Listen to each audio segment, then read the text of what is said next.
एक बार की बात है, एक निसंतान राजा था। वह बूढ़ा हो चुका था और उसे राज्य के लिए एक योग्य उत्तराधिकारी की चिंता सताने लगी थी।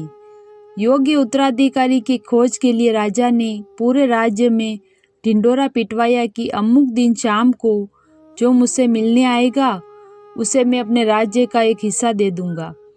राजा के इस निर्णय से राज्य के प्रधानमंत्री ने रोष जताते हुए राजा से कहा, महाराज, आपसे मिलने तो बहुत से लोग आएंगे और यदि सभी को उनका भाग देंगे तो राज्य के टुकड़े टुकड़े हो जाएंगे।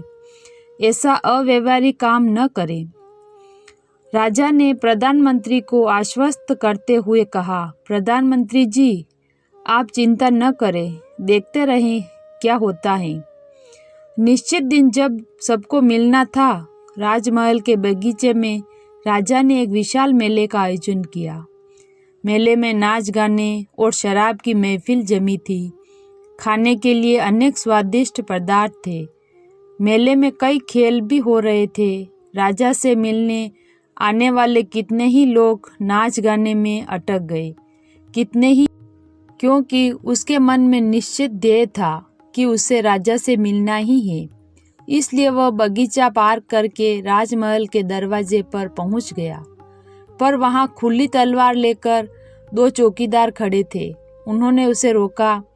उनके रोकने को अनदेखा करके और चौकीदारों को धक्का मारकर वह दौड़कर राजमहल में चला गया, क्योंकि वह निश्चित समय पर राजा से मिलना चाहता था। जैसे ही वह अंदर पहुंचा, राजा उससे सामने ही मिल गए और उन्होंने कहा, मेरे राज्य में कोई व्यक्ति तो ऐसा मिला जो किसी प्रलोभन में फंसे बिना अपने ध्येय तक पहुंच सका। तुम्हें मैं आधा नहीं पूरा राज बांट दूंगा। तुम ही मेरे उत्तराधिकारी बनोगे। और उसे उत्तराधिकारी घोषित कर दिया गया।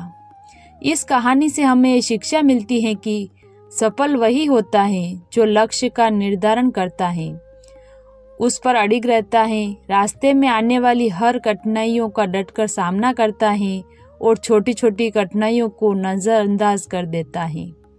धन्यवाद।